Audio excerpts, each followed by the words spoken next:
So along with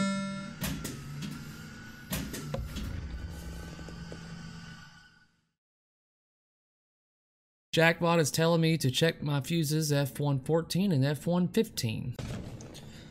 Alright, well, my restart didn't fix that, so guess what? That might be a future video as well.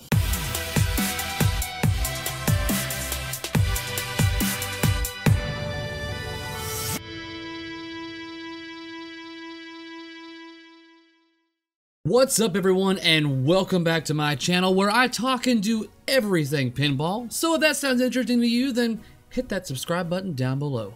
It's now been 1 week since the Texas Pinball Festival came to an end, and I just actually recently finally got all my games back up on all fours and back in their position. Sort of. Some of you that watch my videos are probably wondering why I've got dual wielding of Last Action Hero going on behind me, and that is because I'm working on other content as well as the topic for Texas Pinball Festival. I have footage of me going through the convention center at Texas Pinball Festival, which I will start now. But along with showing you what it looked like, I'm going to continue down my discussion list and topics that I would like to go over with you. First off, let's start out with what games I brought this year. Now, typically, I will usually bring at least 2 games, and that is because those 2 games get me and my spouse into the convention center all weekend for free. This year, I decided to bring 4 games, which is not my first time to do this, but it is definitely a task, especially whenever you're doing all the lifting and moving and setting up by yourself.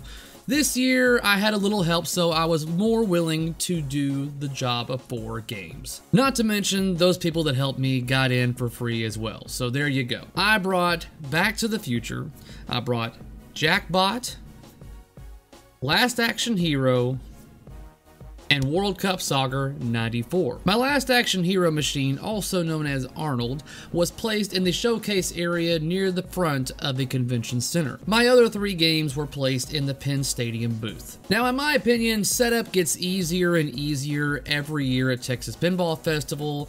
They have become so much more organized in the way they do this, and it just makes it so smooth to just drop off my machines. If everyone does what they're supposed to do, then this process is very easy. And that was the case for me. Everything was easy. It came in, dropped off my belongings, everything that I needed, put it in the section that was specified, parked my vehicle in my trailer, came back, grabbed my stuff, and was directed where I needed to go to drop off my machine for setup. Got my games all set up, and then I'm also assisting running the Penn Stadium booth this year, so I helped Scott from Penn Stadium set up his booth as well. So that's the canopies that are over the machines to give you much more of an effect while you're seeing his product. Let's go into the topic of basically the growth of pinball, but mainly the growth of the Texas Pinball Festival. Since my first starting into this hobby, it has massively grown and grown substantially every year back to back. It just keeps getting bigger. Fridays are typically, you know, pretty busy and everything, but Saturdays is usually the crazy day where everyone is off work, everyone's driving in or flying in and experiencing Texas Pinball Festival. But that was not the case this year. The case this year was every day was crazy day. Especially on Friday, which is usually just a rigmarole busy day, but there was a line going all the way from the ticket booth almost all the way down to the hotel itself. Then they all get in there, and it's just a lot of people, a lot of machines, there's a lot going on. Things were different this time around when it came to the show setup. This year they tried something a little bit different by putting the tournament area in one of the side rooms down the hallway instead of inside the convention center. There was some pros and cons to that, and I'm not sure if they're going to be doing that again next year. I've only got a little bit of tidbits of information from people here and there. Evidently there was a lot of issues with the way that was performed this year, so either they're going to resolve those wrinkles next year with the same plot, or they're going to move it back into the convention center. Me personally, I like the tournament area away from everything else because that gives us more room for more machines. Because it's getting to the point, guys, I mean, this year we had over 450 pinball machines inside this area. But we had a very big promotion going on with Marco and Stern with the whole Munsters premiums and all that set up. They had almost 20 machines set up for the monsters showing off that game, which is a lot when you want to compare in the past. I remember when they announced and was releasing Ghostbusters, there was two Ghostbusters machines for everyone to experience and play. There might have been 3, but either way, definitely was not close to 20. So not only was there almost 20 Monsters machines in this huge promo area with a big old like pyramid or whatever for Marco and stuff, but along with having almost 20 of your Monster machines, the huge layout, you also had 2 large, movable, drivable Dragulas brought in from Butch Patrick that played Eddie Munster on the Munsters. Pat Priest was also there. She played Marilyn on the show. They were there in that area signing autographs. Speaking of autographs, not that, you know, I was signing autographs or anything, but I did get recognized by quite a bit of you guys. And I want to basically say that, you know, thank you for coming up to me, shaking my hand and saying that you watch my videos and that, you know, they either help you out or for me to keep it up and keep going. So that really gives me a little bit more incentive to do this. And I thank you very much for letting me know. Now, along with having all the fun at Texas Pinball Festival and meeting all of you, I also had to deal with quite a bit of issues throughout the show, whether it be with my own personal games or helping out others with their games too. One big issue that was with my World Cup Soccer, which I want to apologize to each of you that were wanting to play that particular game in the Penn Stadium booth, but it actually broke down, I want to say, within the first few hours of the show opening. I'm working on a video right now that goes over all the games that I brought and all the issues. That's all coming in the future in another video, so stay tuned. But yeah, my World Cup Soccer went down on Friday night, beginning of the show pretty much, and so I wasn't able to remedy that issue until the next day. So then the next day, it lasted, I want to say, almost all Saturday, and then it went down again right there at the very end of Saturday night. And I think it was down all Sunday because I was like, you know what, we're only going to be up and going playing for about 4 or 5 hours. There's no way I can get this thing going right now without it just continuously causing problems, and my kids were there, so I wanted to spend time with them. So along with...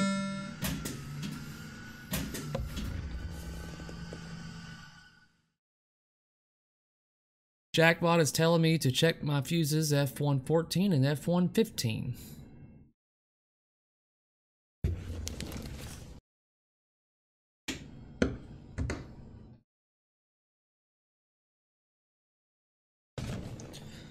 Alright, well, the restart didn't fix that, so guess what? That might be a future video as well. I guess it's a little bit of a coincidence that I was just about to list all the issues that I had with all my games, and the one that gave me 0 issues was Jackbot.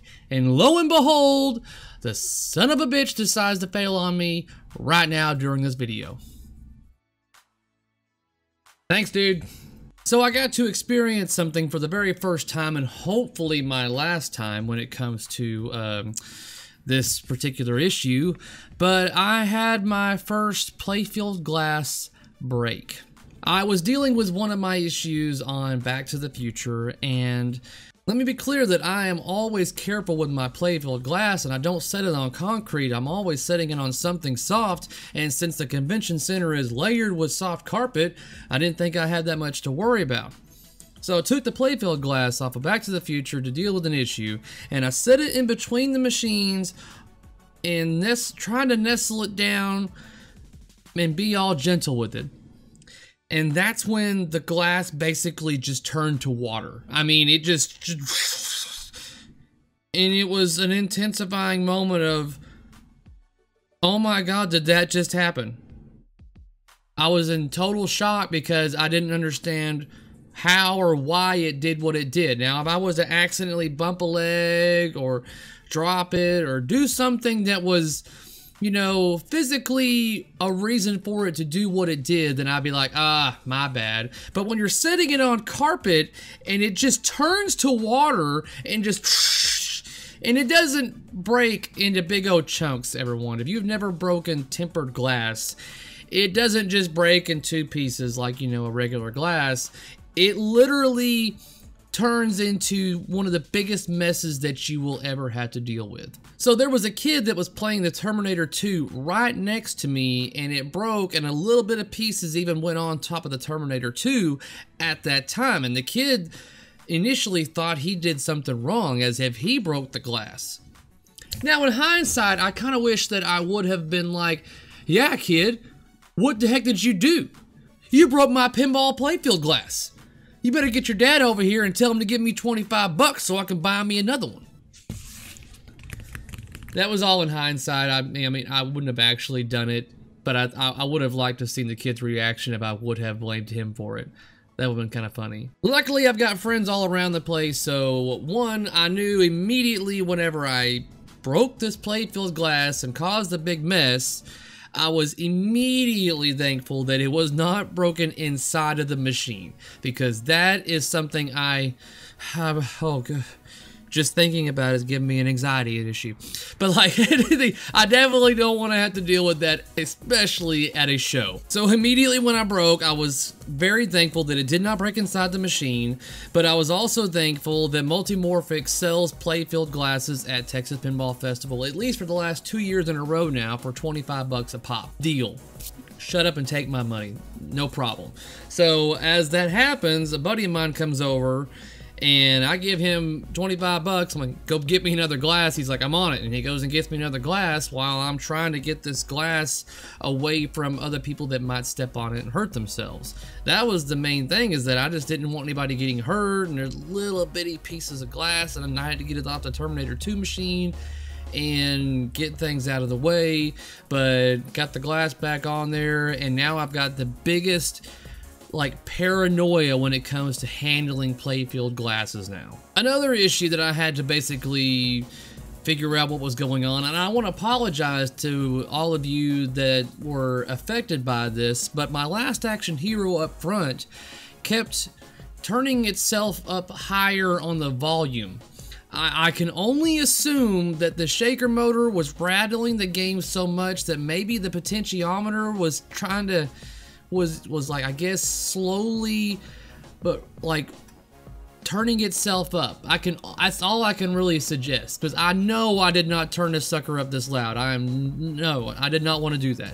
But every time I would walk by there every once in a while just to check and make sure everything's going okay with the machine, I would notice that, man, that game's a lot louder than I think it was this morning whenever I first turned it on. Some of you had no problem with it. Yeah, you were jamming and rocking out to it, so yeah, good for you, but I didn't want it to be where everyone is like, why is that machine so loud? And especially at certain points of that soundtrack, a little bit of a high-pitched thing going on, so I had to keep turning it down, and a part of that makes me wonder why I didn't win an award for it. I'm afraid you're just too darn loud. Another good thing about that weekend is that I got to meet all of the other pinball personalities out there. Granted, a lot more popular than me, but I got to meet them, so that was really nice. I got to meet Zach and Greg from Straight Down the Middle. Even though I'm under their umbrella on their channel, I have never actually met them in person, so I got to meet them in person, and that was great. I got to meet Ken Cromwell and Bill Webb from Special When Lit Pinball Podcast. I got to meet Dennis and Tony from the Eclectic Gamers Podcast. I got to meet Jack Danger, the ambassador for Stern Pinball. I got to meet Marty from Head to Head Pinball, and I got a little bit of a video chat with Ryan C. from Head to Head Pinball. So it was great to see all of you, and I really hope to be able to see you all again next year. Something different this year was the second annual Twippy Awards that was hosted by none other than Zach and Greg from Straight Down the Middle, but it was here at the Texas Pinball Festival where it was held, streamed live over Twitch, and presented to everyone. Now, some of you were like, what are these Twippy Awards? I mean, think of it basically like the Grammys or Oscars or something like that, only for pinball-related items. So, like, best soundtrack for Pinball Machine, best coding and stuff like that for pinball machines. I mean, there's even awards for the podcast and artwork. Basically a Grammy-style award show for pinball enthusiasts as well as pinball makers. I'm trying to think if there's anything else that I need to bring up and talk about, and the only thing I guess I can mention is the Sunday, which is essentially the final day for Texas Pinball Festival. By that time, Every exhibitor slash vendor is done. I mean, we're exhausted. We were probably up very late the night before, and now we're already dreading the fact that we're fixing to have to break down all of our machines and stuff and get it loaded up and begin the trek back to home. The awards ceremony was great as it normally is. I did not take home any award, and that was a little bit of a downer. But what I can take away with this is that even though I did not get an award for my Last Action Hero, I did get many compliments from the public and from other fellow pinball enthusiasts that it is definitely the best Last Action Hero that they've ever seen or played. So I don't have an award to show for it, but I do have all of you that have given me the word saying that it looks great. I've even gotten the Pinside email messages letting me know that they played my game and they thoroughly enjoyed it and it's the best one that they've ever seen. So if I didn't have any of that, then it would definitely be a downer. So even though the judges didn't enjoy my game as much as I thought they would, I'm afraid you're just too darn loud. at least you, the public, enjoyed it. So I'll take that. So that's where I'm going to bring this video to a close. Were you at Texas Pinball Festival 2019? Did you even play my Last Action Hero or my other games in the Penn Stadium booth for that matter? And most importantly, are you coming around next year? Let me know down in the comments below. Don't forget to give me that thumbs up, and if you haven't already, do not forget to hit that subscribe button. That way you can be notified of whenever I upload new content for your viewing pleasure. Until next time, peace out. I'm afraid you're just too darn loud.